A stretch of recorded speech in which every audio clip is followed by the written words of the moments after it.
In the Texas summer of 1973, a group of counterculture filmmakers created what many people have called the most terrifying film in motion picture history. At the time, nobody making the film had any idea that they were making a film that would be talked about 40 and 50 years later. Today we're with the cast of that film: Ed Neal, who plays the hitchhiker; Bill Vale and Terry McMinn, who played Pam and Kirk; Alan Danziger, who played the van driver Jerry; Ed Gwynn, who played the truck driver; John Dugan, who spent 140 hours in makeup to become Grandpa; and Kim Hinkle, the writer and I guess co-producer, the guy who created it all back in 1973. The working title of the film was Leatherface, which would then change to Head Cheese, and finally, at the suggestion of the head of the Texas Film Commission, Warren Scarron, would infamously become known as the Texas Chainsaw Massacre. The cast was made up of local talent brought together by local friendships and familiar acquaintances around the Austin, Texas area. Most people brought their own wardrobe. The stunts were performed by the actors themselves.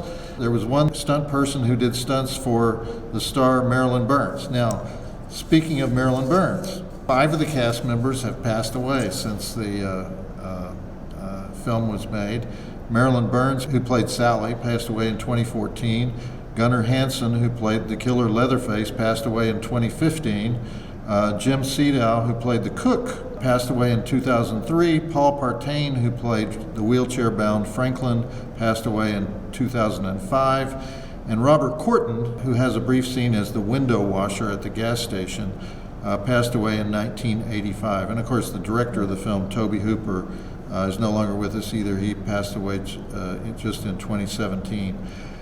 As we go through the film, I hope that you guys will speak for Marilyn, Gunnar, Jim, Paul, and Robert as we go past their scenes. And if you know of any anecdotes that we should be aware of involving them, that we will include those.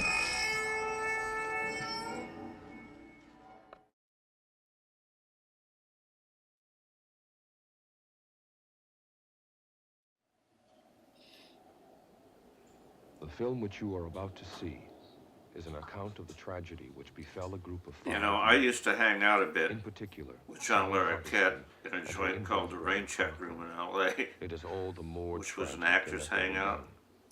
But had they And lived he very, knew very long lives, that I they played could not Gramp have on the expected, Texas Chainsaw nor would Massacre, they have and he wished to see never as much of the mentioned mad that he and did the calm as they voiceover were on seen it. this day.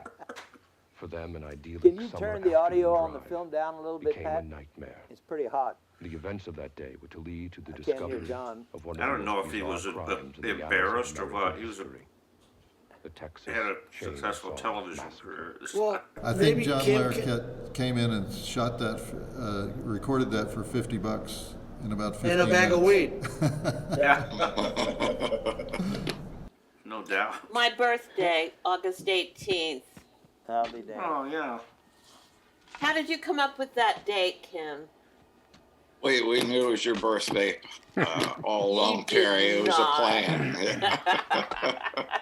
You lie. It's celebrated on Twitter every August 18th. Trust me, I get a lot of happy birthdays. Oh, I bet you do. I do.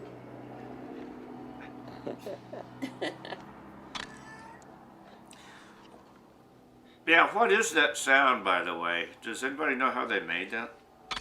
Well, Polaroid?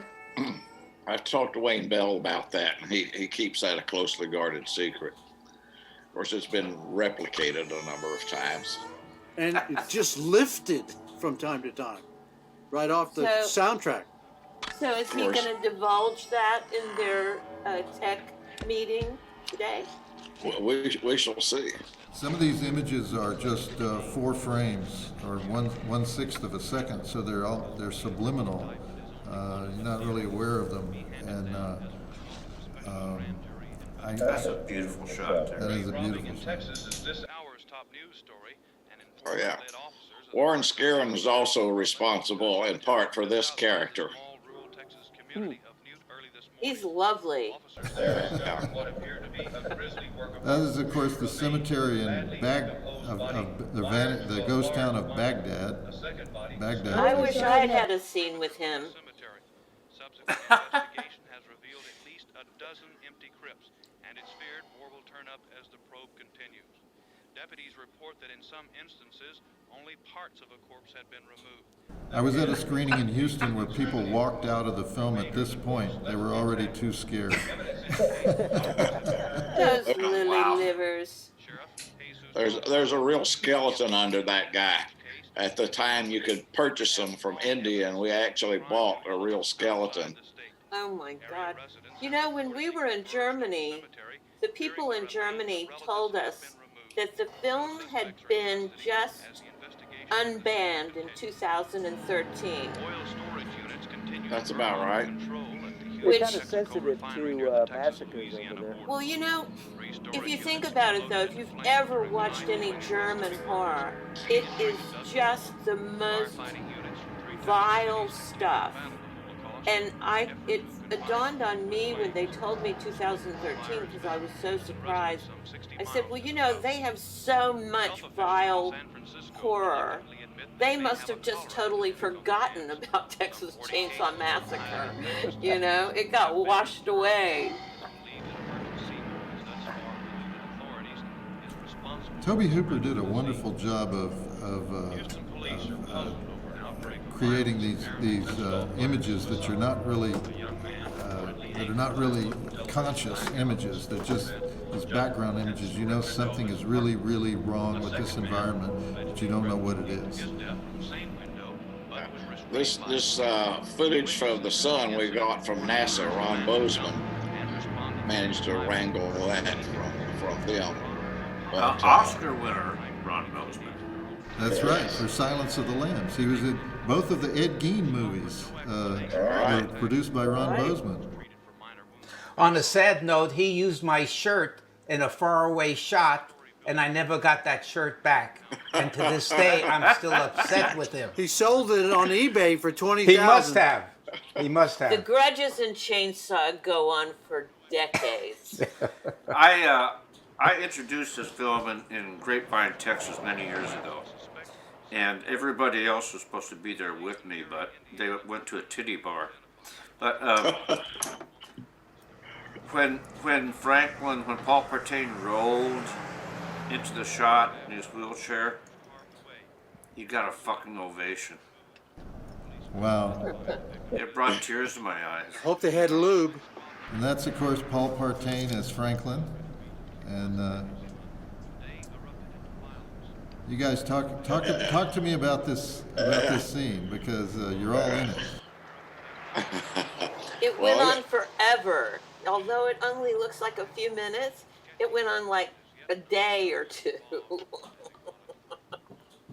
Paul Partain was a great whiner. He was absolutely the opposite in real life, a sweet guy. But, you know, as a whiner, he did a wonderful job. Oh, he was a great whiner. Those lines of mine came very easily, tipped right off my tongue. Acting. It's called acting. Yeah, absolutely. Well, that's what, there was acting in that, because there wasn't enough breeze to blow Franklin in his chair down the hill. Enough breeze. I assume Paul did no this breeze. stunt himself. It would take a hurricane. I think it was called a heat You're wave right, that Bill. pushed him down. The condition of retrogradation is contrary or inharmonious to the regular direction of action. People still talk about Saturn in retrograde. That's my shirt. It's gone. So's my swimsuit. Let it go, Alan. I don't know. Jerry, it just means Saturn's a bad influence. It's just particularly a bad influence now because it's in retrograde. And by the way, Saturn is in retrograde until November 3rd, folks. Aye. Did you know that? No. No, I didn't. Well, That's I, so of interesting. course, get direct messages from authorities on these things. And someone sent me a message this morning with the link. That was my back there. You can see my back for a second. I played. A long, amongst teenage others. cowboy #1 in this scene. That's John Henry Henry. Falk. Yeah. He was incredible. I used to spend time with him on going on the location, and I grew up in New York listening to him. He was Lovely blackballed. man. I He did was a a play with wonderful him guy. before we filmed this. And Jerry, the guy that takes Marilyn, he and I were in a play together right at that time, The Rainmaker. Yeah. And he was Oh yeah, he wonderful. played tall cowboy. A tall cowboy. Yeah. This is Joe Bill Hogan. He's also no longer with us. A wonderful Oh, he was character a and part of fucking Yeah. trip, man. Kim, where did you round up all the people for this scene in the Baghdad cemetery? Looks like there's 50 people that showed up for this. Well, I have no recollection of where we got them. They're probably local people, but it's just been too long. Why was John Henry Falk there? Well, I knew John Henry from around town, and Karen Kirkendall, his cousin, was also in this scene. Which scene was Karen in? She and I were in a play together. She was wonderful. She was in this cemetery scene. Was she? I didn't even know that. I did Love with her, the stage play Love. Huh. Oh, really? Yeah, it was sold out every night. Yeah. So a lot of these people were from the Austin theater scene. Okay. See those buildings there? Was Toby doing a lot of, or I guess Daniel Pearl was doing a lot of handheld inside that van to get those claustrophobic van scenes? Oh, absolutely. Yeah. There were 8 of us inside the van. Oh my God. Tell and him the windows, tell him everything where was Ted closed is. up. Kim, tell him where Ted is. In the back, the 3 of them were in the back. Daniel Pearl must be laying on his back or something to get these. No, Ted Nicolau is laying on his back with a blanket over it, with a nogger on his chest. Okay. Now they got this big air gun that shoots a bolt into their skull and then retracts it. It's just boom, goes boom, and it's just Franklin, I like me. Please change the subject. That's terrible. It's still going on. I saw Partain doing some business with his feet a minute ago, which is what you see a lot of times with paraplegics. They don't really know which way their feet are pointed, and he had his kind of sitting across each other. What does he look like? Well, the son of a bitch is gonna smell just like the slaughterhouse. You guys are all so young and good looking. Thank you. What happened? Time. Star beer. Time happened. Well, they say time is a great Gravity. healer, but a lousy beautician. And here you are, Ed.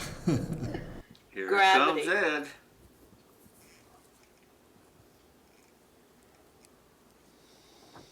Yeah, we couldn't have this scene. Weird. I think we just picked up Dracula. Sal, you work at that place? Oh, no. How did you get stuck way out here? I was at the slaughterhouse. I got an uncle that works at the slaughterhouse. Those stabs were made out of raisins. My grandfather, too. Occasionally he'd pick one off and eat it just to make people Yeah, but sick. Toby wouldn't leave it in the film. Hey, man, did you go in that slaughter room or whatever they call it? The place where they shoot the cattle in the head with that big air gun thing. Oh, that gun's no good. I was in there once with my uncle. No way. With a sledge. See, that was better. They died better that way. Well, how come? I thought the gun was better. Oh, no. With the new way people put out of jobs. You do that? Look.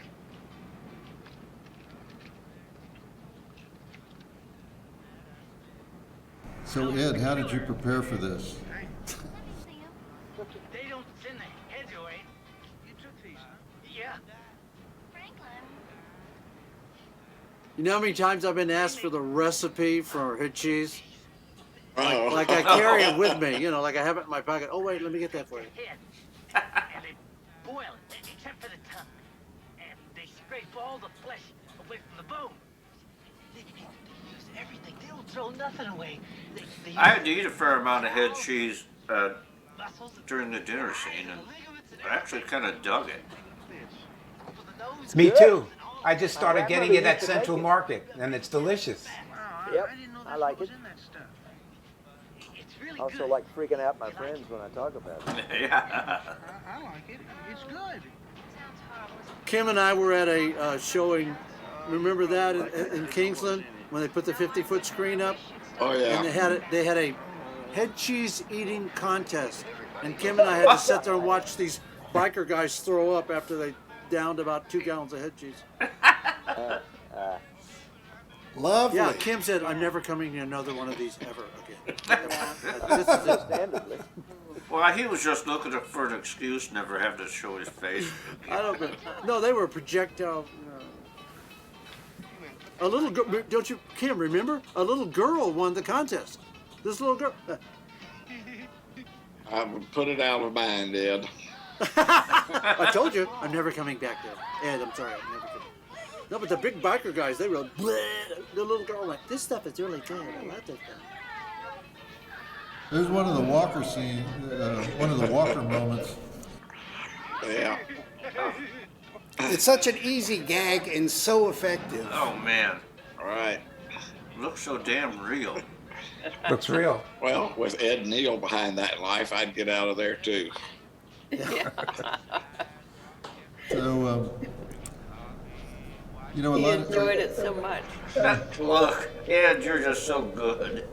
a lot of young people, when they see this movie for the first time, they say, "Oh, it's young people going into the woods and then they get trapped," you know. But it was actually the first movie about young people going into the wrong side of the tracks and not being able to get back home.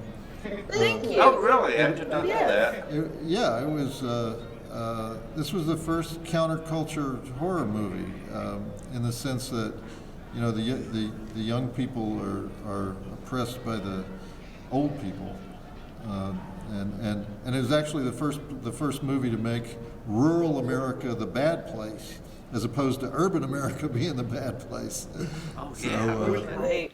We love it when the Orientals come up to the table, like if you're signing autographs, they go, in your Texas, the people really like this away out of from the city. I go, no, not really, no, just a couple. Take me to my house. Kim, did we come out before or after The Exorcist? Before. Or Before. Yeah. Yeah. It's real close. Well, couldn't we just walk? I mean, if it's so close. You could have Marilyn tosses that line up. I mean, is it, couldn't you just My walk? brother makes it real good. You like it. Better push on, man. Don't Jared? yeah. Yeah, I'm sorry. We'd love to have you come all the way with us, Yeah, but you know, Jerry says no, so you're out. That's it.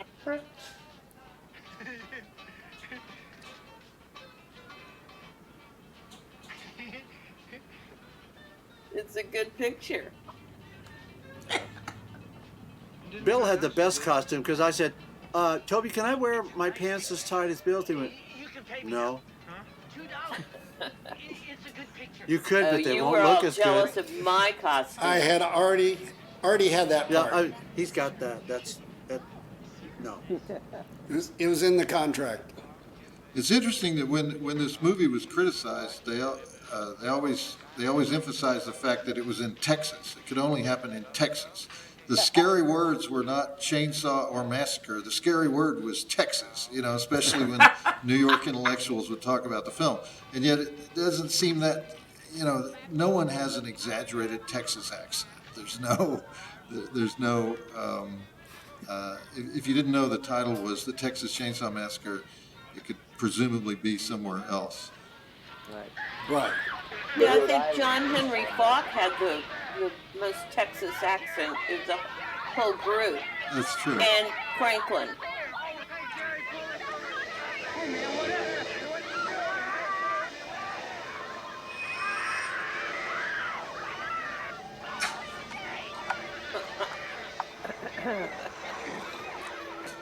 So, You know the whiting, the hand thing with the blood on the. I've had people approach me from the spirituals section of Roanoke, Virginia, and we'd like you to decipher completely for us the writing on the side of the van. I mean, I'm not going. I hate to disappoint you, but I was trying to cover for them because the van was pulling out at 1 mile an hour, and cinematically that would have looked like, ugh, unless you did something. And Alan, were you driving were you actually driving the van? I was, and after the scene, I no longer picked up hitchhikers. I was so freaked out about it. Okay. Oh, we had the. And a girlfriend and I, on the way down to see the film for the first time, from Dallas to Tomball, I had a Volkswagen bus. We just smoked a big fat joint. We'd stayed up all night drinking. We were, feeling pained. And my girlfriend said, "Oh, hitchhiker." And I said, "Oh, what does he look like?" And she said, "Oh, he looks okay." We picked him up. He got in the back of the van. And he started talking about having gone to see this movie at a drive-in the night before. Oh, weird. And he went on, and he said there was this chick on this meat hook. And my ear, I was like, oh my God, it sounds like, because I hadn't seen the film yet, And I didn't have any makeup on, which is illegal in Texas, but at any rate, I pulled up my sunglasses, I turned around and I said, "Do I look familiar to you?" And this guy. Anyway, I wish that this guy would show up on Facebook, because that is a true story. I'll be damned. That's funny. I know. That's Robert Corton that we just saw. So you quit picking up hitchhikers, and I started picking them up. Boy, that's telling, isn't it? This is my favorite scene coming up because Exactly. one of the Alan, takes. tell him about it. One of the takes, John is coming up to talk to me, and I inadvertently hit the windshield wiper, and it splashed all this soapy water on Jim Sedow's face, and he's trying to say his lines. And soapy water is just dripping down. And both Bill and I, we lost it. We lost it so much that Toby ended up walking off the set. And thankfully, Kim was able to finish it up. We were toast. Besides, look what your brother did to the door. This is my favorite scene. Jim Sedow as the cook. Did they really sell barbecue at this gas station, or was that an art direction? No, but they do now. Yeah. I know they do now, yes. Those things is dangerous. You're liable to get hurt. We'll be careful. You don't want to go fooling around other folks' property. He was Folks don't like it, and they don't mind. the window washer guy. Is wonderful. Yeah. Yeah. He was a friend of Marilyn Burns. Yeah. Yes. Yeah. Very From close. Houston. Yeah. Jim Sedow was? No, Robert. No, This guy. the washer. Oh, Robert. Corton. Robert, they actually shared an apartment in L.A. Okay. Oh, really? Mhm. They don't want to go mess around the whole house. In this scene, next to that Coke machine, they have now a metal bench, that's a tribute to all the cast members, and all of the names of the people that have passed are gone, and they have under coming attractions my name. Yeah. Oh, no. He was really he was so proud to show me that, and I got totally creeped out. Okay, I'll go with Alan, you need to hit the drum after your jokes. By the way, I delivered that Coke machine and then took it back to the bottling plant afterward. Well, that's back when you were into Coke. This movie is full of great 1970s fashion. Both Yes. the shirts, the bell bottoms. Oh, Terry, what have you been offered for the shorts? 20 grand? Oh, well, I don't have them anymore. But Did that's you guys only if make she me has a Yes, you leave do. those, Yes, you Kim? do. Hey, Kim, have did to you be guys dirty. make me leave those? Say again? Did you guys make me leave my costume with you? Probably. No, I think Okay. that was the light man. So, so here's the story on those red shorts. Yeah. I had gotten for Christmas from my parents a Honda 100 motorcycle. And so I needed some jeans for, riding the motorcycle. And so I went down to the Cadeau, which was a store on the Drag, a very popular store, right across from UT on the Drag. and I bought those cranberry jeans, and I wore them all that winter and spring, you know, driving my motorcycle. And then it got to be summer, and I needed some shorts because it was hot, you know, by June. And so just before we filmed, I had cut those off. And that's how those shorts. Kim, there has been a lot of speculation about Yeah. the astrology and the occult symbolism in this part of the movie as sort of, you know, people wondering how that relates to the cannibal family. Did you have anything particularly in mind? Let's say a lot of things have evolved around those things, and you know, I think, you know, more is going to emerge on that subject in the upcoming months. Really? Ah. He Yeah. keeps dropping all these little teasers. You know? I mean, Yeah, I asked if we're going to get any more info about this. Or, oh, well, he might have also. Well, we actually have a couple of things in the works that might be very revealing. I'll shed a Okay. little different light on. You're saying that was be a lot of fun anyway. You saying that was sleeper symbolism to be revealed 47 years later? Yeah, there's a whole story there to be revealed. Okay. Yeah, I mean, this was my first morning there. Kim had picked me up at the airport. I was on the red eye from Chicago, and the first guy I met was Paul Martin, and he was sitting. He had a little conversation circle set up with some lawn chairs and stuff, like a semicircle for everybody to sit around on break, you know. And he was sitting all alone in his wheelchair in the middle of his conversation circle because everybody hated him, you know. And he had this white Cadillac, 1967 Cadillac convertible with fins that would kill you if you like ran into it from behind. Like if you were on a bicycle behind it and you hit the brakes, you're dead. And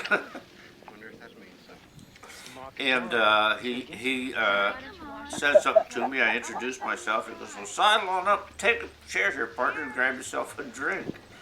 And he had the truck open. Hey, wait a minute. And actually, it might not have been this morning, but it was at this house. But What for? he had the trunk open on his Cadillac, and he had an enormous cooler, like a construction crew cooler, filled with cans of Budweiser and bottles of soda pop. So 7 a.m., I'd been on an overnight flight and grabbed a can of Budweiser and sat down with him. And we became fast friends. What But is these this are the first building? Where is scenes this I'd building, watched, Hey, Kim? pay close attention. This is the only time film. Pam laughs in the It was whole my first movie. time really on a feature film set. So. This was located actually directly across the street from the original Yeah, Chainsaw how House. convenient. If you, Okay. yeah, well, we just discovered it. Go ahead.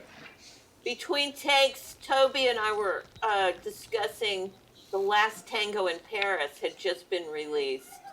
Yeah. Which, you know, I wanted to tell you. I got to tell you, tell that you- was pretty controversial itself Oh, at that hell yeah. time. I never saw it. What were you going to say, Bill? Larry McMurtry. Well, just that the direction from Toby, when we looked up at the spiders, he kept saying, think of it as pubic hair. That was his direction to me. One of the few times he gave me any direction. That was Yeah. You it. know, Wasn't Bill, much of an I actress actually there. had blocked that out. I love this. remember it. I think you told me watched at this one point, scene being Terry, I filmed. think you told me at one point that you and Bill were not, you thought you were married when you were doing the role. We did all of our background character, you know, we dreamt everything up ourselves. We'd sit there for hours and we'd say, well, let's discuss our characters. And we actually decided we were secretly married, and we hadn't told anyone about it. So yes, Bill and I were married, but nobody knew about it. I love him. Paul is so good. Paul is so good. Yeah. Paul stayed in character Oh, too. God. He didn't go in and out. He was like, Not even when he This- smashes his hand in the door Yeah, frame. he actually runs into the door jamb and smashes his hand. It's just so. I interviewed him. He said he And was mostly used the to. floorboards fall through too, and he falls part way into it. Paul said Yeah, he was mostly. he was never friendly to me on the set. He was, I guess, always in character. But I just, after 4 or 5 days of it, I was like, okay, fuck it. I'm done. We met after years of not seeing each other, and he walked up and gave me a big bear hug, and he was such a gracious man, and we were hugging, and he leans back, and he still got a hold of me, and he says, Ed, have you finally forgiven me for stealing your raspberries thing? And I said, finally, Paul, I've let it go. We had dueling raspberries. He said, it was so wonderful I had to do it. Yeah, and Toby kept saying, give me some more raspberry. Yeah. I mean, really. Egging him on. He did.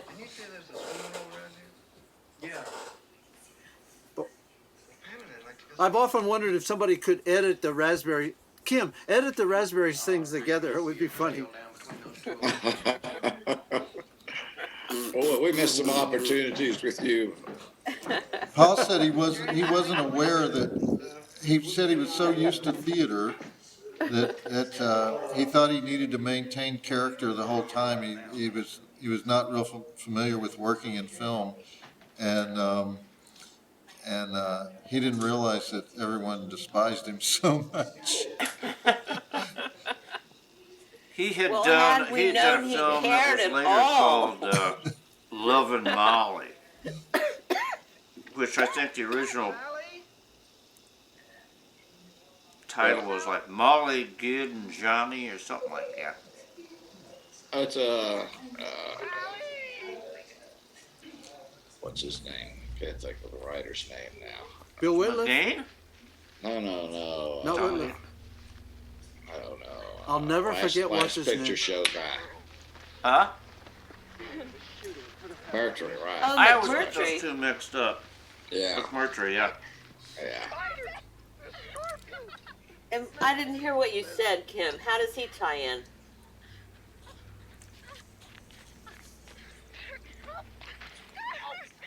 Yeah, Sidney LeMay directed a film called Love and Molly based on a McMurtry novel, and it was shot out toward Bastrop right before we shot Chainsaw. Marilyn, I think, had a small part in it. She was also a double in it, and Paul Partain had a small part in it. Right. I believe I remember that. Yeah, Love and Molly was a huge Columbia picture trying to take advantage of the success of Last Picture Show and other Larry McMurtry projects. Last Picture Show. It turned out to be the biggest flop of any Larry McMurtry film ever made. Who was the female lead in that? Universally despised, and then right after that, Chainsaw becomes one of the most successful movie, probably the most successful movie in the history of Texas. So, Yeah, Larry McMurtry's the $60,000 is like, movie the beat the guy that $6 did million Cheeseburger movie. in Paradise and stuff like that. Lonesome Dove. He wrote Lonesome Dove. Nah, but his Lonesome brother-in-law Dove, is Brokeback Mountain, almost everything Larry McMurtry touches becomes a hit. Yeah, he's But not Love and fantastic. Molly. I've read all of his books. I read him years and years ago. Quite a few people involved with Chainsaw were also involved with Love and Molly. Love and Molly, yeah. Hey, come here.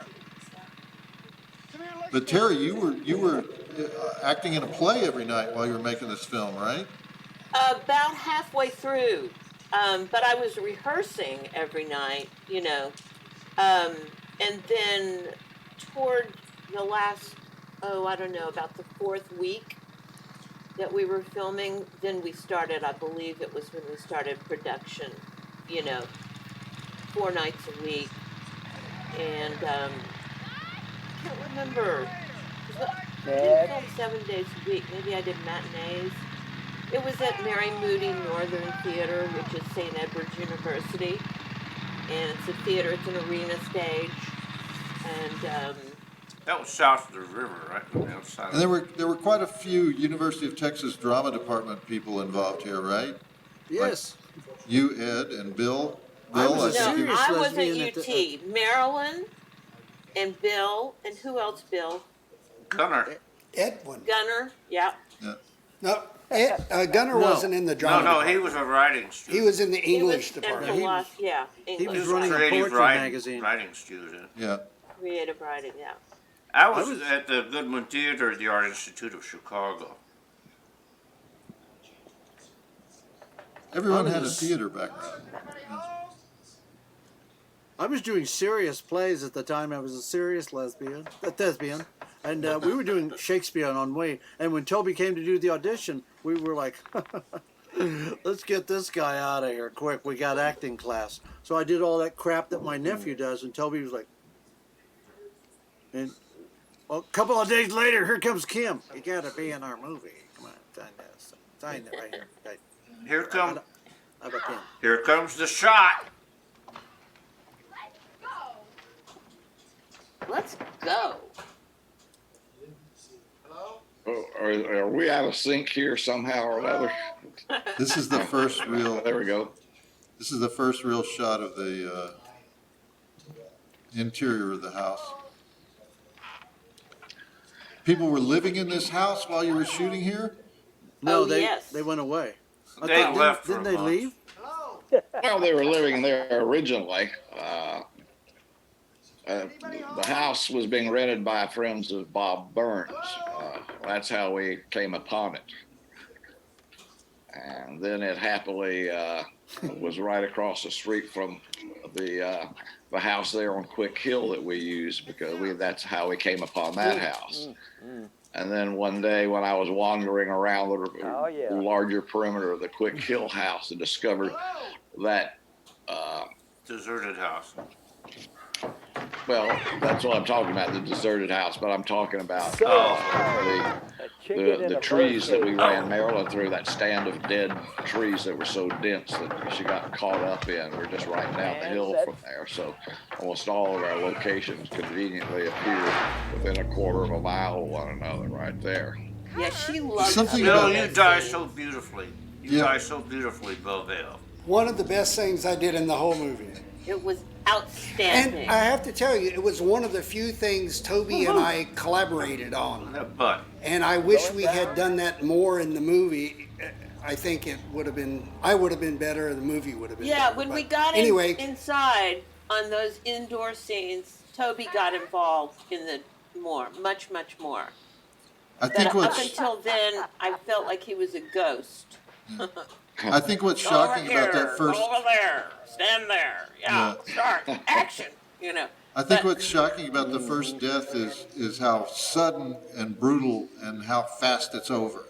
Right. And so, right, and then Pam gets right up to go in. Next. Yeah. I think that's motivated, though. I wanted to set the tone with the first death. You don't think anything like that she's not guessing anything like that could happen. Nah. She's just thinking he's, in the back somewhere. Kirk? Terry, one of my favorite movies of watching this with audiences is there was a young teenage girl and she stood in her chair up, screaming at the screen, "Do not go in there!" What the hell are you thinking? And the audience was laughing like maniacs. And she looks around and she realizes I'm standing in my theater chair. And she kind of went, Yeah, I was the chicken wrangler. This is the genius of Bob Burns. You were the chicken wrangler. How was that, John? When we did for the close-up on that chicken, and we did we did wild chicken sounds. Me and Wayne Bell. Yeah. I was laying on the floor with a broomstick, poking the cage, getting the chicken to make noise so that Wayne could. Well, So I'll tell you another. The camera, maybe I don't know, maybe Lou Perriman and Wayne Bell and I were in there shooting the chicken and recording chicken noise. I'll tell you another chicken wrangler story. I may have told you guys this before, but it was really difficult to get live chickens, mature live chickens, and they kept dying on us. There was actually a slaughterhouse down at the end of Red River Street, right up, almost on the river there. But they wouldn't let you, they wouldn't sell you a chicken right off hand because they were going to butcher them. But a number of them had escaped and were, running around in a pen behind the slaughterhouse, and this, pinned-in thing was about 40 by 60 feet.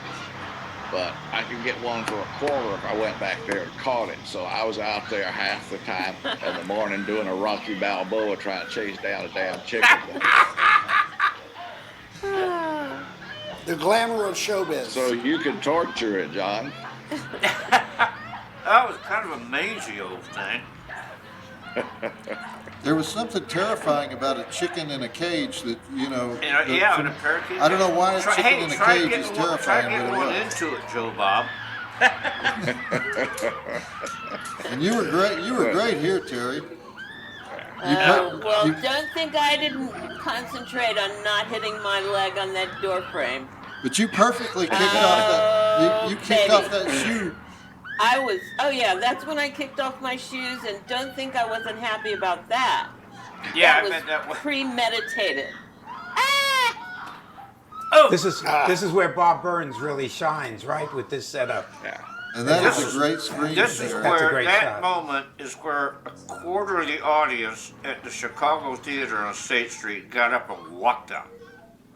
I told Terry, you got a walking ovation in Chicago. We basically stole that scene from Frankenstein. I think it was the 30s version of it. You only see there's a little butcher stall that he comes walking past, and he hangs the butcher on his own meat hook, but it's all out of frame. But you see the bottom half of the butcher's body. And when it comes down on that meat hook, there's a sense of it hanging up on that. And that's what we wanted to capture. And when Terry came down, it was horrifying. It's probably one of the most iconic horror killings in history. That moment when the camera's, it goes down my body and you can see it, the bucket below, that. Didn't you have to cut that a bit for censors, Kim? Well, that was the only blood that you see in that scene. You never see the hook penetrate the body or blood emerge from the body. But people swear they see the hook going there back. You had it last. I gave it to you, remember? What'd you do with it? Well, I don't know. Didn't I give it back to you? No, I didn't have it when I got out of the van. You just never gave it back to me. All right, I'll look for it. Both of these actors said both Paul Partain and Marilyn Burns said that in this scene where they're arguing over the flashlight, they said they really did become angry at each other. He wouldn't let go.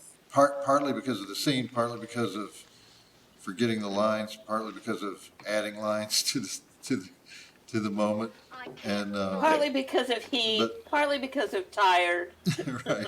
Yeah, those things were a big factor. Yeah. Also, trying to push this wheelchair around over this ground, God, was just awful. And they were both hot, tired, irritable. Right. I have to say, though, about the meat hook scene, that we started at 9 in the morning, it went on till noon. It was the most fun. Gunnar and I had a great time staging the scenes, even though we had to film, 30 takes of this angle, 30 takes of that angle, 30 takes. You know, we were exhausted. That's the way Toby worked. But it was the most involved that Toby was with us. So Do you remember that, do you remember what we used to hang you on that meat hook, yeah, Terry? the parachute strapping.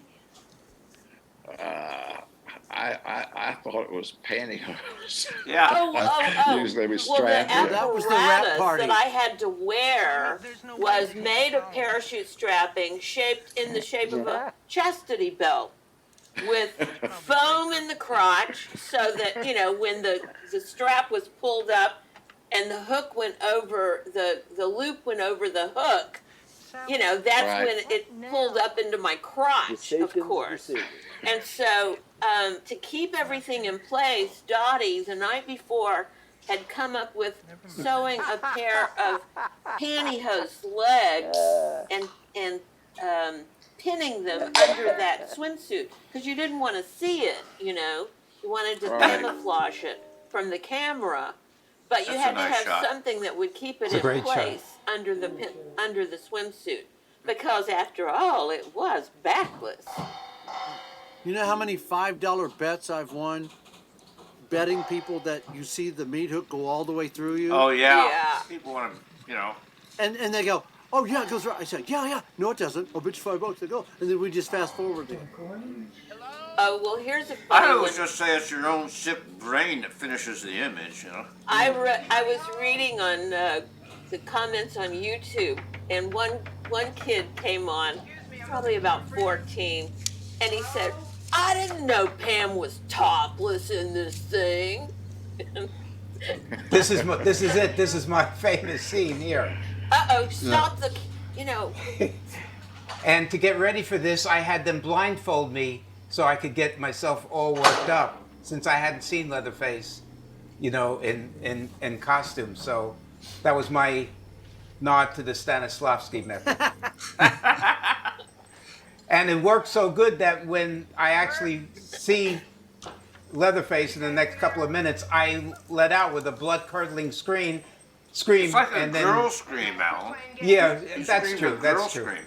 And I go screaming out of there, and then Toby yells, "Cut!" Comes over and puts his arm around me. He says, "Great scream, Alan, but you got to wait for Gunnar to get into the scene."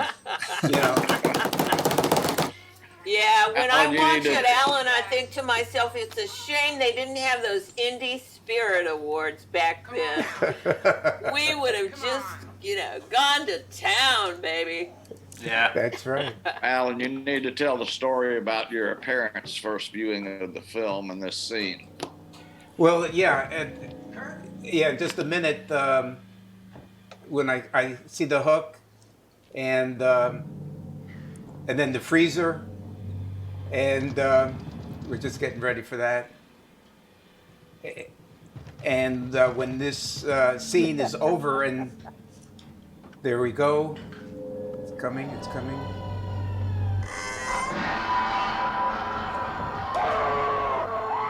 That's it. Now that shot, that's like 45 years ago, and I'm still getting headaches.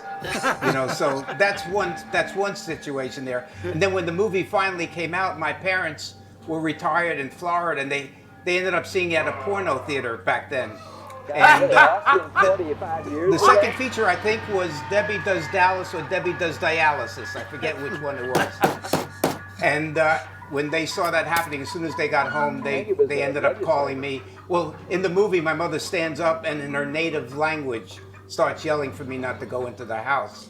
And then when they got home, they ended up calling me to make sure that I was okay. Yeah, that's Yeah, it. the scene definitely works. Oh, yeah. Oh, yeah. And Gunnar And Hansen Gunnar's was, terrific here. Gunnar Just, Hansen was you know, great just- in moments like this where he's no words, but he's. What about those teeth? Were those his real teeth, or? No. Because he needed some cosmetic dentistry work, that's for sure. No, they were going to have us wear all kinds of horrible things in this film. When we first got together, Kim, remember the hog eye that Walter Barnes was going to put in my eye? But it was so painful I couldn't do it. And I never told you this, but the only reason why Oh, my cab's here. I gotta go. The only reason why I decided to go ahead and do the film was because we went over to Walter Barnes's house, and he was but besides a very fine plastic surgeon, he was a photographer for Playboy. And so the hallways and all the places were wonderful 18 by 20 images of Playboy models. And I thought, well, if we're going to hang out with these people, I'll go ahead and I'll do the film. Well, plus all the women who worked for him, he had augmented. Sculpted, John. But they were gorgeous. There was not an unattractive woman in his office, and there were no men who worked for him. No. This was before the era of superstar special effects makeup guys, and so a lot of people asked which superstar special effects makeup guy did the special effects makeup on Texas Chainsaw, and I always tell them, well, it was just a guy, it was just a plastic surgeon that was, a local plastic surgeon that came in and created this stuff. He was a terrific photographer, a sculptor, and a painter. His artwork was beautiful. He had this house tucked up in the hills on the north side of Austin. It was sort of a kind of a Frank Lloyd Wright kind of thing. Dug into the rocky hill behind it with a concrete and tile in-ground swimming pool. And he was very proud of the house. His office was also there. And here comes that scene. But he had a sliding glass door and a platform outside of his second floor master bedroom that was over the deep end of the pool, so he could get up in the morning, open the door, and dive into the pool. And he also had a trophy wife who walked through the house with matching Afghan hounds in either hand. They were gorgeous. They were so beautiful. Well, they were show hounds, Ed. They were made to go to those shows. They had cosmetic surgery themselves. Yeah, he was living the life, man. Oh, he really was. Now, what was that guy's name? Walter Barnes. Walter Barnes. No, Okay. Charles Barnes. Oh, what? Charles. Who's Walter Barnes? I don't know. I think he played the cook in Wagon Train. I bought it. Charles Barnes? Are you sure? Something Barnes. Dr. Barnes. Yeah. That was his first name. We should also probably talk about the fact that the movie was under intense pressure, under intense money pressure, because the principal investor, Bill Parsley, the lobbyist for Texas Tech University, thought you and Toby were couple of whippersnappers who didn't really know what you were doing and was trying to take the control of the picture back all the time that it was being made, and that was causing especially a lot of tension for Marilyn Burns as Sally, because she was Bill Parsley's close friend, girlfriend, whatever, and was having to calm him down every night and convince him not to intervene in the movie. Yeah, he made over Marilyn like you wouldn't believe, man. Yeah, we were always jealous, Joe Bob, because we'd be sitting out there in the heat, suffering, and Marilyn would go sit in Jay's air-conditioned Lincoln Continental, and we'd be sitting there going, fuck. Yeah, but she was keeping him from rolling up the carpet on us. Yeah. So, Well, you could have told us that, Ken, and we would have been a little more supportive. She said every night I was talking him out of withdrawing his support of the film and somehow taking control of it. I don't know what I guess he controlled the checkbook, but the film was in danger every night apparently. Well, it's hard to say to what extent, because Marilyn was indeed the buffer there. But also, I I think he had a great deal of faith in Ron Bozeman too. Yeah. And I think that was powerful. Here's another scene you factor can in win it. bets on. People swear they see the saw go into Franklin and a bunch of guts come out. Yeah. Like, no, you don't. It's shot from behind, you dumbass. Yeah, that was Dottie Pearl, makeup. I think she was doing makeup on this film. Yeah, the late great Dottie Pearl was spitting red blood out of her mouth in front of the lens in the scene where he's cut. In the scene where the chainsaw goes into Franklin in the wheelchair. So they were spitting on Leatherface, I guess. And then these scenes where they're running through the cockleburs and the branches, bushes. Marilyn said these were the most injurious scenes. They look like such fun. In terms of her, well, her hair gets stuck beat up. real in here, I think. Oh, that is nasty stuff. And it was dead too, so it was just awful, as impenetrable. Yeah. It truly was. Is this shot at night? Is it night for night, or is this daytime and it just made it look like it's at night? No, it was night. It was night. Didn't shoot any day for night, except interiors, of course. We were going to shoot day for night. But. Yeah, this looks brutal. I mean, you can see she went through hell. They went through hell.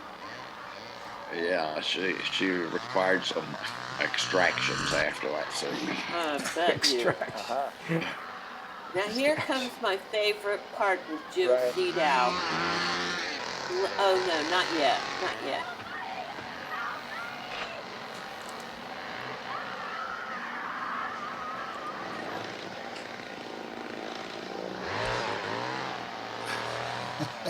It's too bad she's not here to give her impressions of what this truly was like. You know, I bet there are some great interviews that maybe you could splice in from her talking about it, Kim.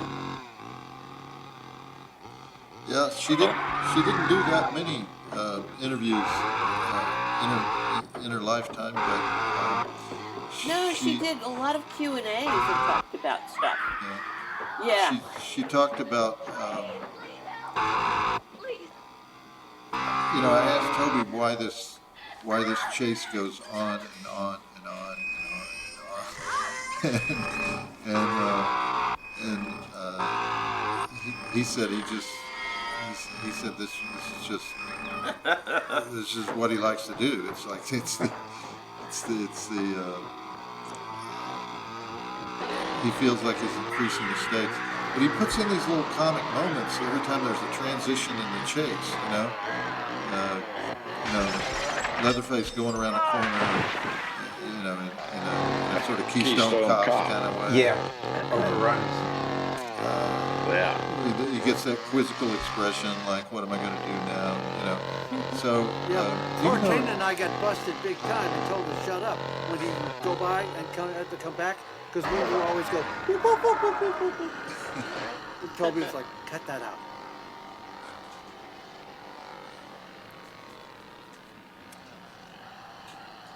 Yeah, we saw, what was the Peckinpah film? Straw Dogs. Straw Dogs came out in 73. I love that film. And Toby and I went to see it, and we left the theater just drained. It's just exhausting. It was good. Intense. Rats' life. Pardon me? Rats' life. Yeah. That's Anyway, we really wanted that kind of intensity out of Chainsaw, and I think this is Toby's way of pushing it to try to get that level. Yeah, that was a really violent, frightening film, Straw Dogs. Yeah, pretty much with hillbillies too. I mean, Scottish hillbillies. Scottish hillbillies, yeah. And Susan George and Dustin Hoffman. Dustin Hoffman. All right. Yeah, Susan George.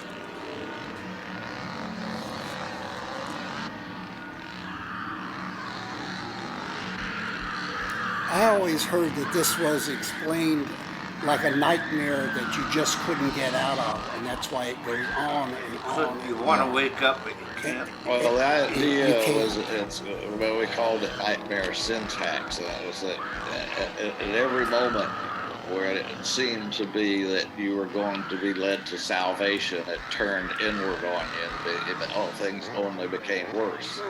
So she runs back into the chainsaw house. She thinks that light is going to, and it turns into the house of horrors. So she runs to the service station. Well, that only, turns into, further in horrors. It Right, never leads to the. Go ahead.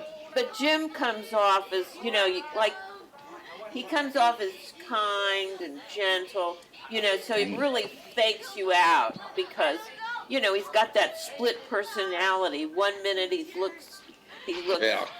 He changes from one moment to the next like he's schizophrenic.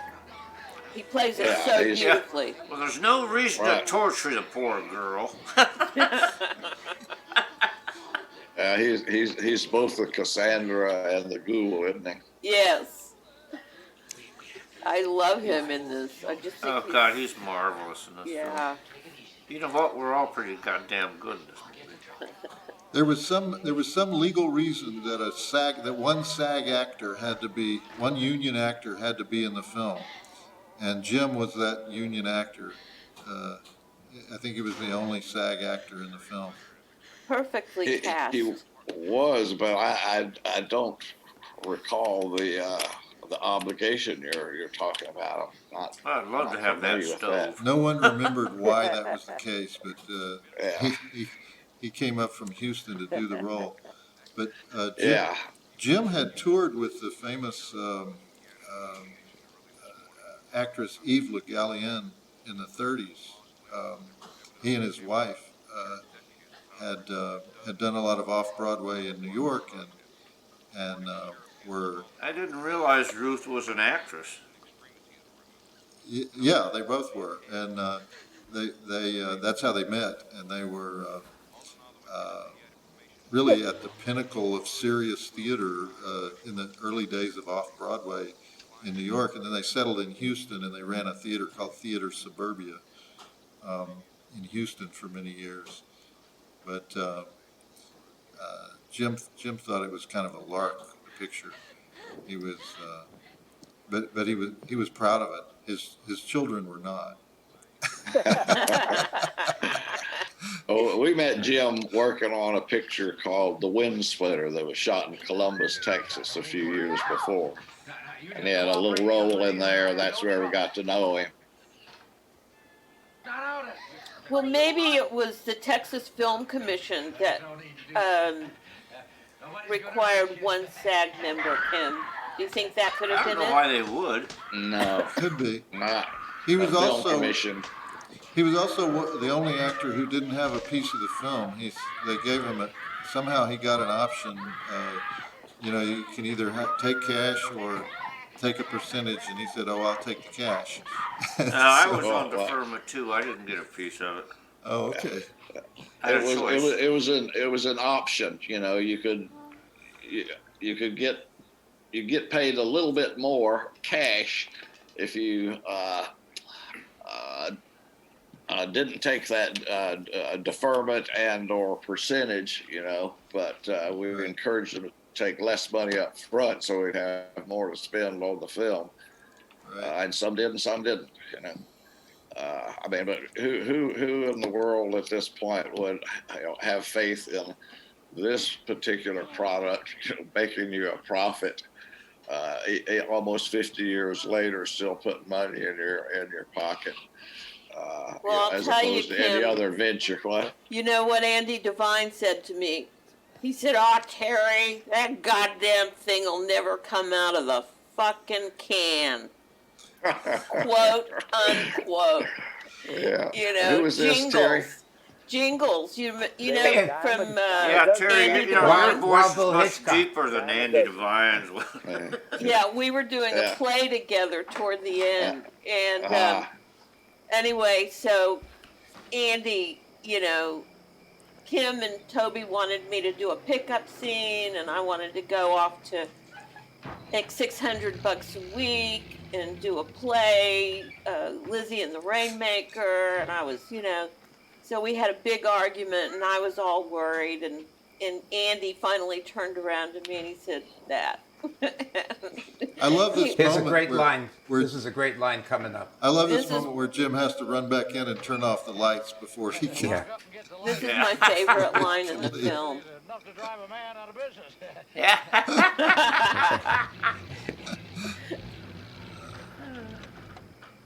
He's so good in this part. That's dialogue by Kim Henkel. This was a fun scene. Yeah, did you come up with the look what your brother did to the door? Yeah, it's Yeah, not on in the- the on the actual spot. text, but yeah, it's scribbled Priceless. on the back pages of my shooting script. It's my favorite line. I And he didn't remember really Kim want to always hurt having her, like right? a legal pad, constantly making notes, and sometimes you tear off a piece of paper and hand it to an actor, say, try this. Jim said they had to do this more than once because he wasn't hitting her hard enough, and he was afraid to poke her too hard, and they kept making him hit her harder and harder and harder until finally he said, I started to enjoy it a little bit. They weren't shy about their misogyny, let me tell you.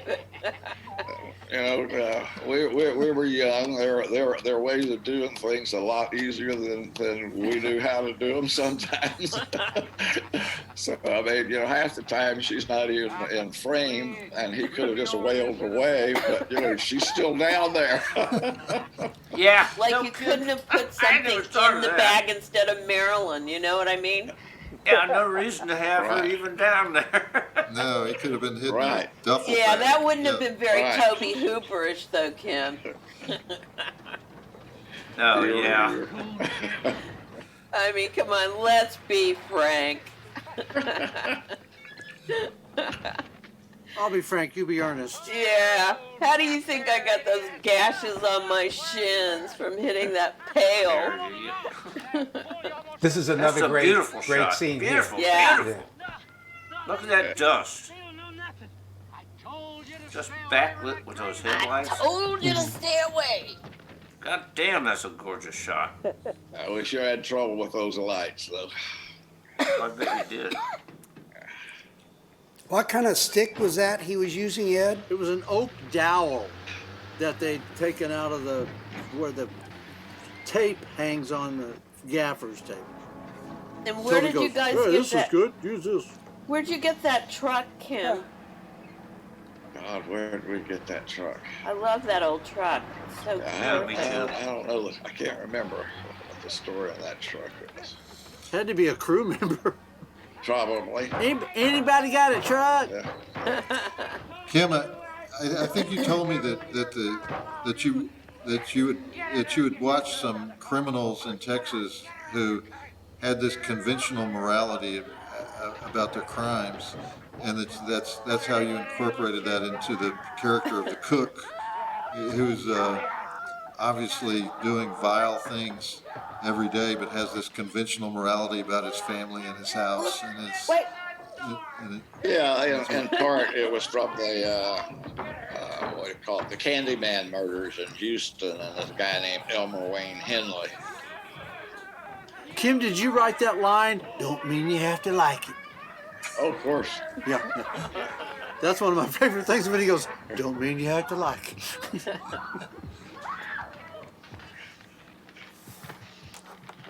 There's no need to torture the poor girl. Yeah, these are the scenes of some of the greatest screams in history. Oh, We she should probably the put these in a screaming library queen, and didn't sell she? them. I thought you was in a hurry. I don't think anybody had ever seen a scene in which the tormentors were having so much fun doing what they were doing. Yeah, I think you're right. I don't think that has been on screen before. Never. A lot of firsts in And this we're just film. as dysfunctional as every family you've ever grown up with. Yeah, reminds me of my home life.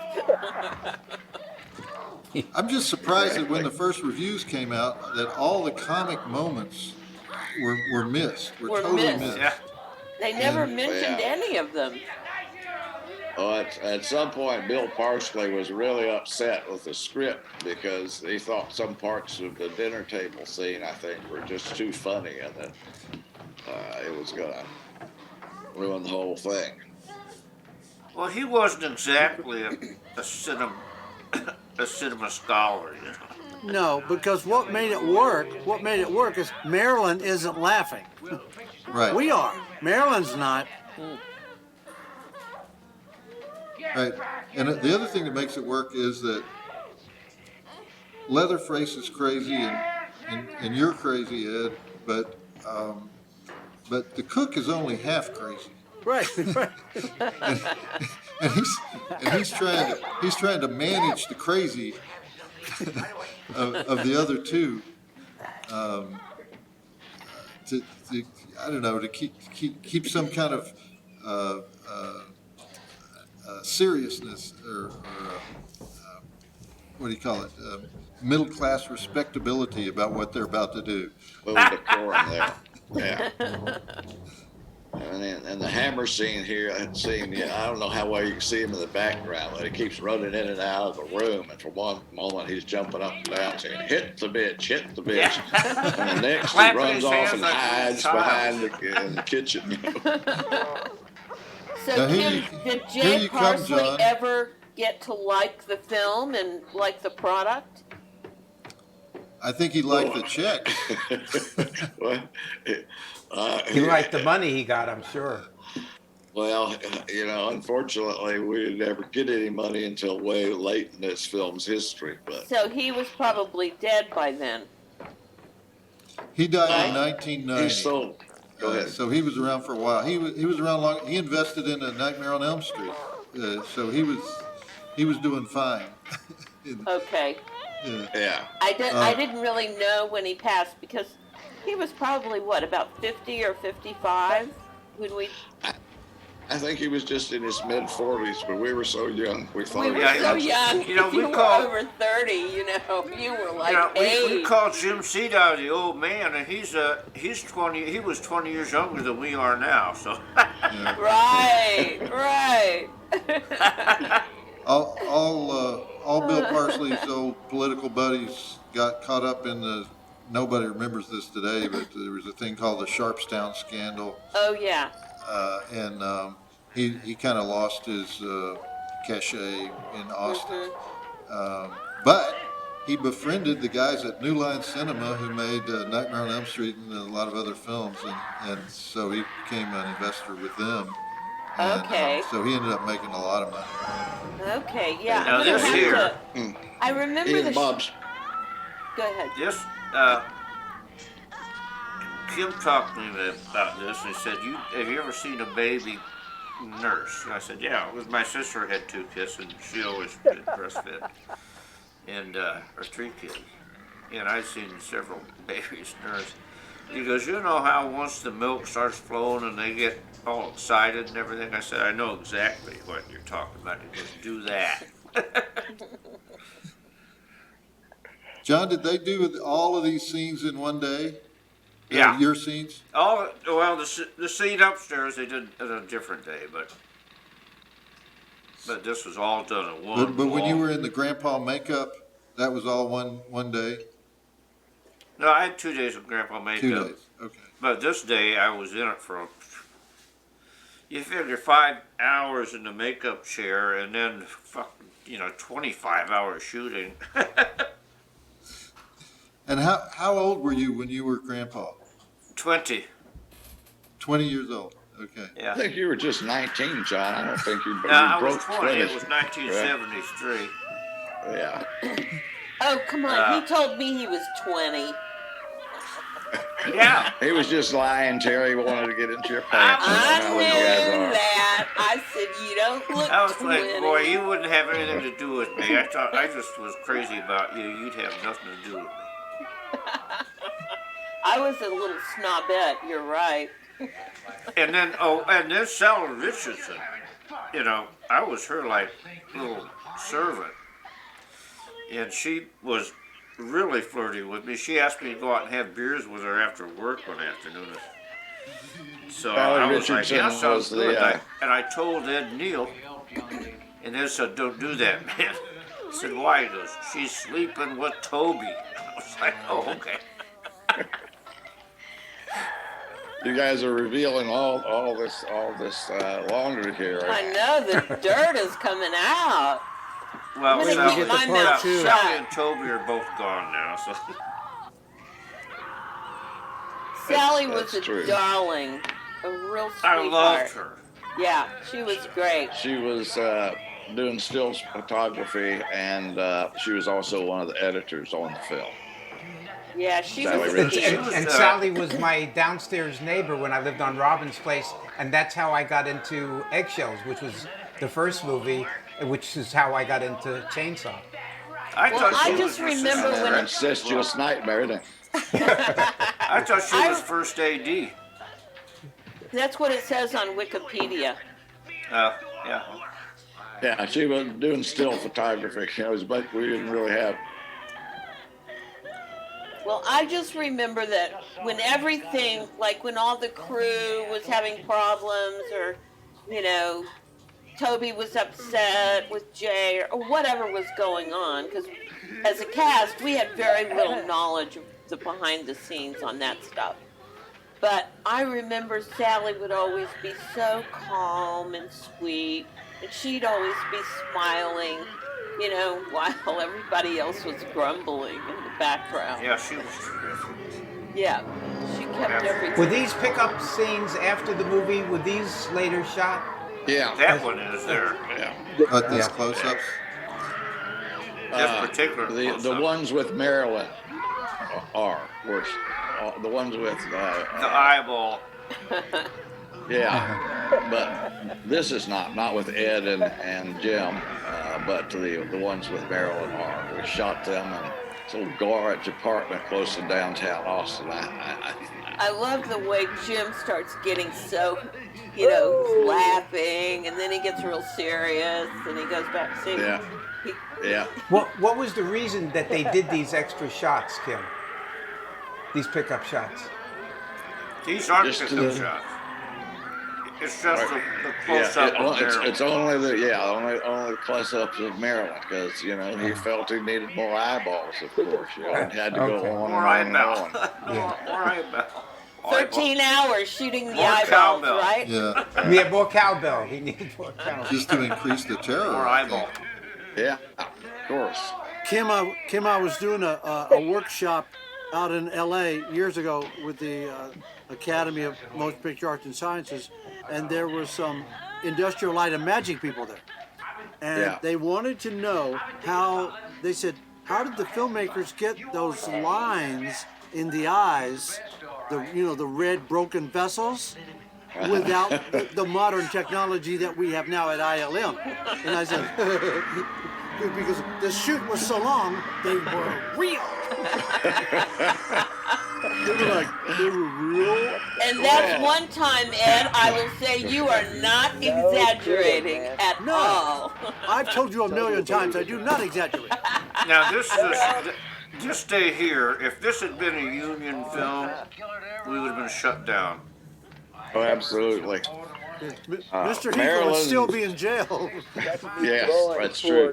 And Marilyn did not hold back at all. I mean, she was 1,000% in everything. And when she's running into the garage and falls down on the floor, she comes bursting through the door. That was just a raw, rough concrete. She did it 100 times and just tore her knees to shreds. And Gunnar gave that to my brother-in-law. He had it in his house miss her. for years. I don't know what And happened. she is so tiny. I mean, when you remember those last shows that we did together, I mean, she seemed like she weighed 90 pounds or something. Well, at that point, she'd shrunk quite a bit. She had, but she was so tiny anyway. Yeah, she was. Yeah, and this is coming from Terry McMinn, who is tiny. Yeah. And I feel like a giant in comparison to Marilyn, you know what I mean? Oh, I wish I had I those remember shoes. God, relief. I was helping her because she... I do too, John. That's a great one. What's that? Say it again. I said I wish I had those shoes. The shoes, John? Yeah. Or the suit? Uh-huh. My brown and white spectators.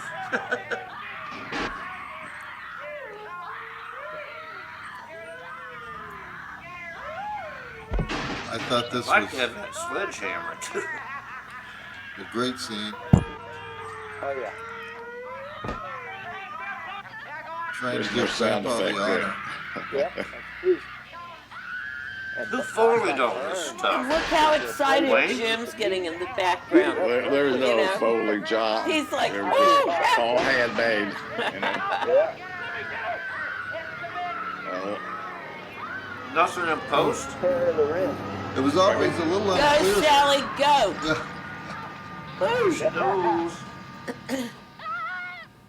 How did she get away, Ed? She jumps through the window. No, how did she get away from you? You were holding her over the tub. Trying to get the hammer. Yeah, Go ahead, Dan. I bent down to get the hammer, and then Okay. she goes, "This is my minute. I'm out of here." She was quick. Quick and small, that's right.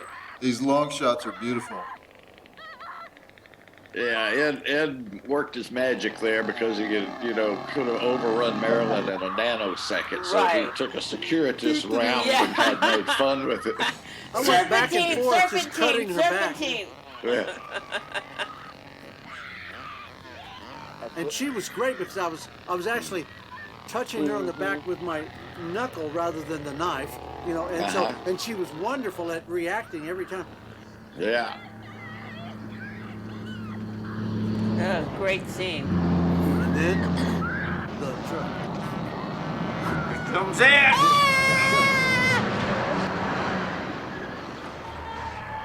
That worked pretty well for a dummy held up on a piece of wire. Yeah, That's it the- worked really well. Definitely. Definitely. Yeah, Ed. Ed! Ed. some moron told me Yeah. one time, "Oh, you did your own stunt in this thing?" I said, "Absolutely, that's me flying." Look at him pull her in there. Yeah. Did he make those marks on the door like that? Was that? No, we had a.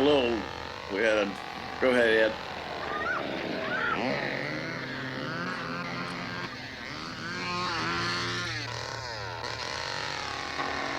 Oh, okay.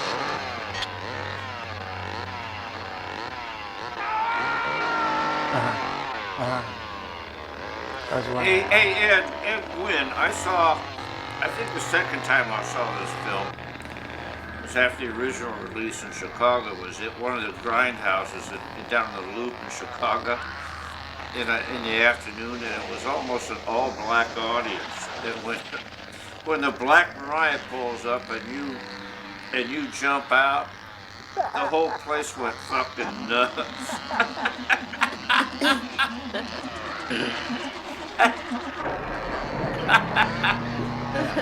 It has a strange attraction or I don't know what to call it, but a number of rappers seem to be very fond of it. Travis Scott did a whole thing on it. Pardon me? Really? Yeah. That's another I iconic meant to shot mention there. when we saw the scene with Leatherface falling down, the chainsaw cutting into his thigh. It is the only time you ever see the saw penetrate flesh in the movie. Oh, it is, yeah.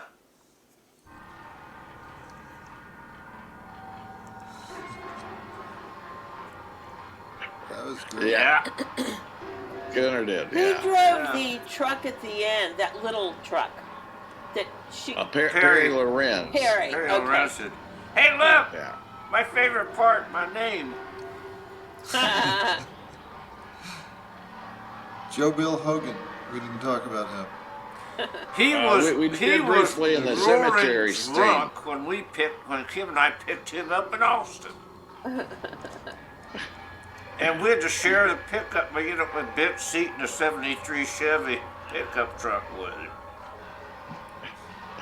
Yeah, we picked him up, a little just gingerbread house with a white picket fence where he lived with his mother. And he was perfectly sound and sober when we picked him up, but about halfway out to Leander, it became apparent that, he was just three sheets to the wind. Later figured out that he was so nervous about playing this drunk in the scene that he decided to get drunk. Aww. He was an amazingly good actor. He was on that thing that one of the best children's shows ever on television, Carrasco Lindes. Yeah, he did. A lot of theater. It was odd that he had such stage fright at that moment, but that's evidently what happened. Well, I appreciate everyone's comments. Does anybody have any thoughts about the difference between the way you thought about the film when you were working on it and the way you thought it now, the way you think about it 47 years later? When you have to have another hour for that. Joe Bob, we call it, when we're doing these like autograph shows, we call it the film that won't die. Every single year, there's a completely new audience for the film. They couldn't see it the year before; they weren't old enough, and now they can. It's amazing. Give me a ballpark figure, Ed, of how many times you've sat through the film all the way through. How many times have you actually watched the entire? I never make it all the way through because they always ask, they'll ask you questions right in the middle of the film. So it's hard to make it all the way through. But I mean, the first time I ever went to the theater to see it, I'd never seen it in the theater, and there was this row of sorority girls in front of me, and they were all eating popcorn, and I waited until about a third of the way through the film, and I leaned over and tapped one of them on the shoulder, and I said, "You like this movie?" And the popcorn goes up, the drinks go up, and they didn't run out the aisle. They went into the next aisle. And I went, no, I panicked. I said, oh my God. I know. I said, I'm going to get these people killed. Shut the hell up. And I never went to a theater again to see it because I was scared I would do that again because I'm bad. So I saw the movie 2 times in 35 years, from 1974 till 2008. 2 times. Wow. The first, and then somebody had a chili party for me. I had slipped and told them I was in it, because I didn't tell anybody I was in it. And then I came out in 2008, and Bill and Alan and I were going to see it on the big screen in Erie, Pennsylvania. And so Bill and I, were really waiting to see it and to see ourselves when we were so young, it was pretty exciting for us. And at look that at it point, now. I was just out, Bill was just out. We came out at the same time, 35 years later. And Alan would not shut up. And we both finally said, we're going to put gaffer's tape on your mouth, Alan. We're trying to watch ourselves here. Well, let me ask you guys this. Marilyn Burns thought that the film was a resume killer. She went out to L.A. and she tried to have a career. She had one good role. She was Linda Kasabian in the Manson TV movie, but then she felt like because she was known for this film, that there was a prejudice against her. Oh, forget it. Do you think that was true of this? We all took it off our resumes. Absolutely. Because this is before horror was cool. This was controversial. I had it on my resume, and I was in Dallas, and I went to an audition for some dinner theater thing, and the director looked at me and he said, "What in the hell is that?" It was so pointedly condescending, and it was like, nobody recognized it at that time. Now, I think technically it did the tech guys, it was great for them.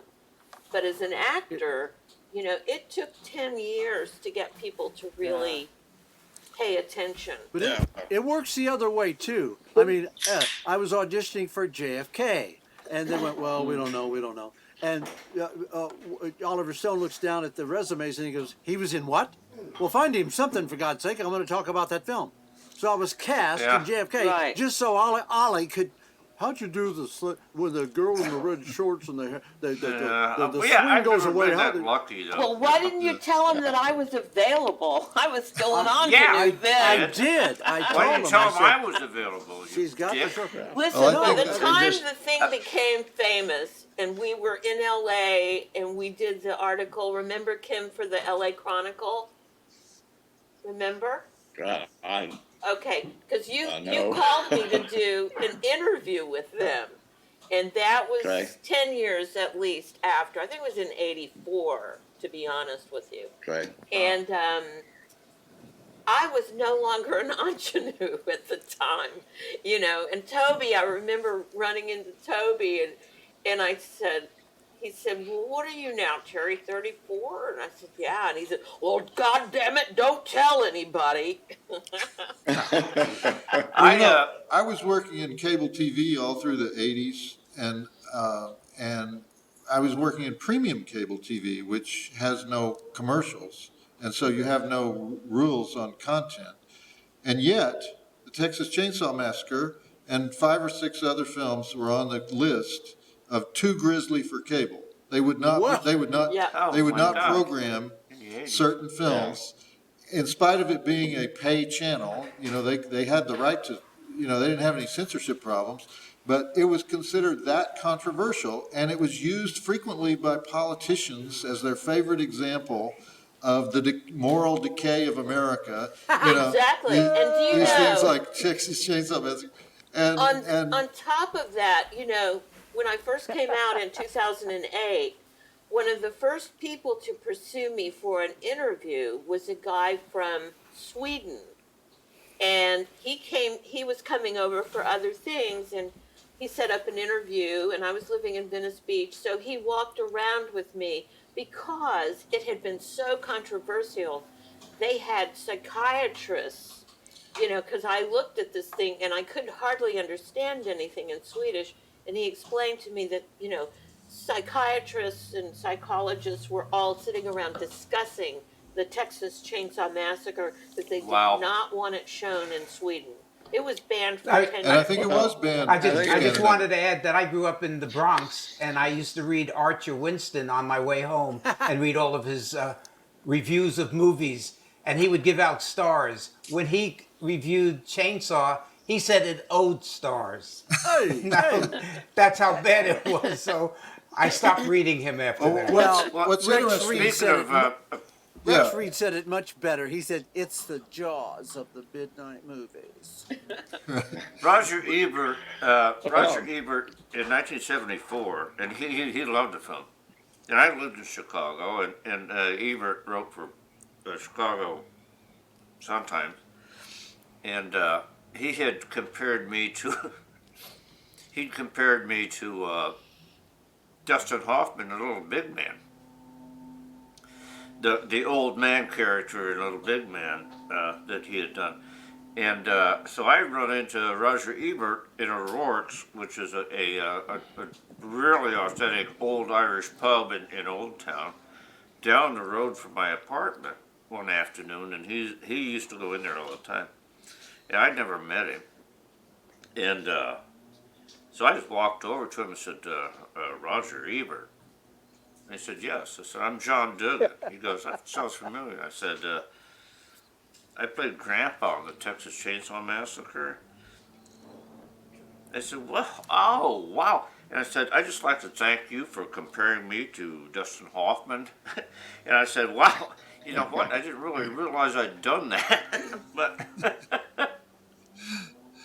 and I would see him occasionally. I'd see him occasionally in Chicago, and he always referred to me, like all my friends do, by just my last name. "How you doing, Dugan?" I'd say, "How you doing, Ebert?" Occasionally we'd have a pint together till he eventually quit drinking. But he was a legendary drinker, by the way. Okay. Yeah, it took people a long time to discover that. I think because of its intensity, that was funny and satirical and silly, and Yeah. that there are a lot of things going on. I mean, you can entertain yourself of just listening to the news on the background on the radio is quite a little story in itself. Yeah. Well, you know, the title alone is kind of a turn off to, you know, people go in with a preconceived idea of what it's going to be. Yeah, I mean, there have been quite a few movies since then that have used chainsaws as weapons.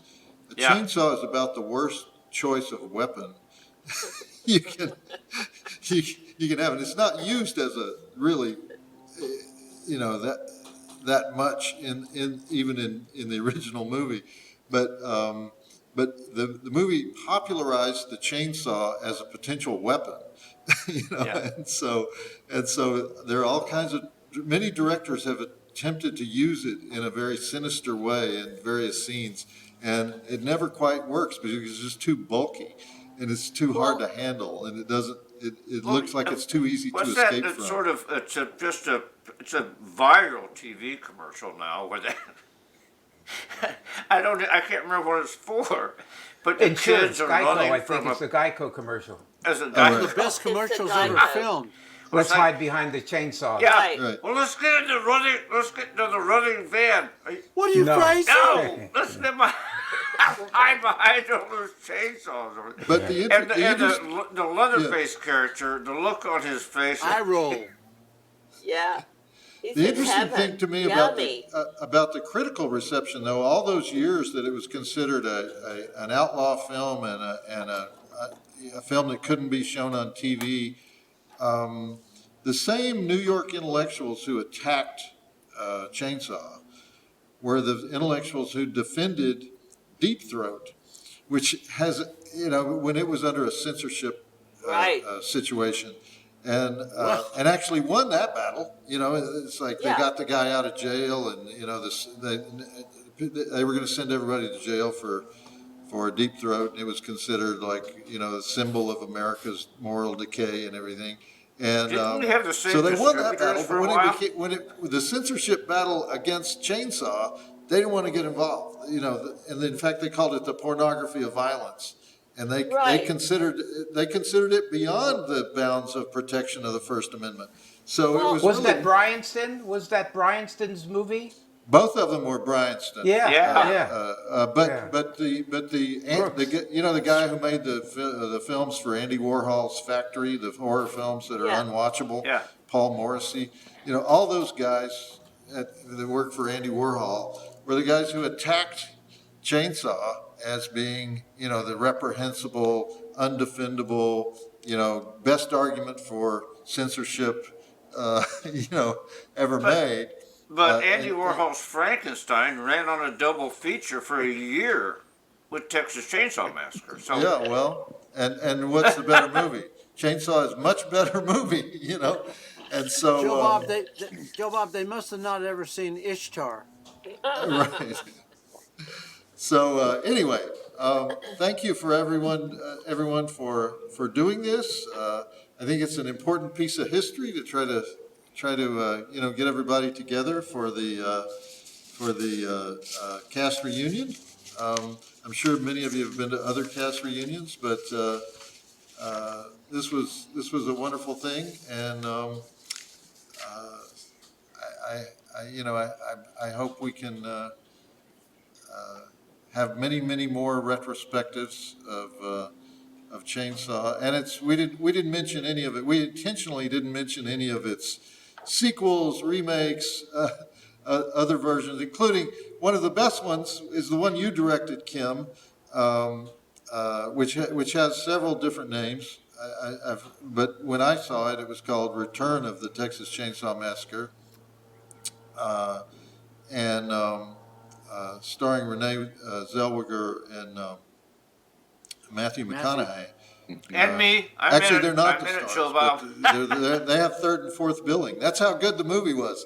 Matthew McConaughey and Renee Zellweger had third and fourth billing in the movie, but that was an excellent. That was one of the good sequels, and then the era of the big budget remakes. I hope you all got a little bit of coin from those.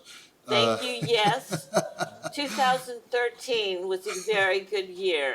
Okay, um, but uh, but I think nothing compares to the original because of just the context, the time and place, and the wonderful backstory. Um, and we also didn't go into the fact that you mentioned Bryanston Pictures. We also didn't go into the fact that for 10 years the movie was kind of controlled by the Colombo family, the mafia family in New York. They owned Bryanston Pictures, and The because Perino of that, brothers. yeah, the Perino brothers Perino. are called the Piranha brothers by the lawyers Piranha, involved. yeah. That's the real massacre.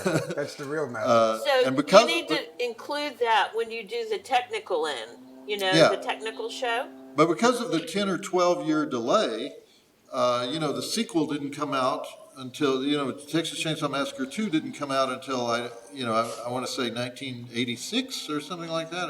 It's 13 years later. And by then we'd had Halloween, we'd had Nightmare on Elm Street, we'd had Friday the 13th, we'd had all these other big horror franchises. And so Chainsaw didn't really get the boost it would have gotten if it had had some normal distributor, other than True. Bryanston, and if it hadn't been embroiled in years of litigation and had all those problems. But it's interesting that nothing can keep it down. Despite all that, it's still more revered than ever. All the 5 decades later. There was some article in around 1980. I was living in LA, and I can't remember. Kim, do you remember? Perhaps it was somebody, Scorsese. I don't know, John Carpenter, whoever it was, but they were talking about all the directors that were big on Chainsaw, and it was on a People magazine. Definitely. There was also Martin Scorsese is a big fan a three-part article in the Sunday LA Times about what happened. Right, I did an interview for that. Do you remember that? But this one was People magazine, and it was huge directors. I can't remember. It was like big names, and I was, shocked because obviously it had done nothing for me, and I was like, gee, I wonder if I could get an agent now, I mean. Yeah. John, The first time I ever interviewed Toby Hooper, we were at a restaurant in Los Angeles somewhere, and Mel Brooks came over to the table to pay his respects to Toby. Oh, man, how great is that? Yeah. I love him. John, I was going to tell you, when the article you're talking about was written by John Needlesater, and he was a guy that was jobbed in by the Los Angeles Times because they were so fearful of assigning it to a normal writer that worked on the staff, because that guy could have easily been found and whacked. So Well, you know what? I've been trying to find that article online. You can get it on the archive. But what they did was they hid Needlesater in a Motel 6 on the edge of town, and they had runners going back and forth bringing the latest installment, and so that they could never lay a hand on anybody at the Los Angeles Times. Oh, they were just couriering paperwork back and because forth. he was telling things about the mob. Once he Yeah, got I know into he the was. yeah, well, once he got into the investigative reporting part of it, it was like, oh my God, All right, guys, thank you very much. And thank you for moderating it. I think you did a great job. Thank I appreciate you. everything. Thank you, Excellent, Alan. excellent job. All right. We'll have you back. Okay. We'll do it again. That's a great We'll do it idea. again when we can do it live. Yeah. Yeah.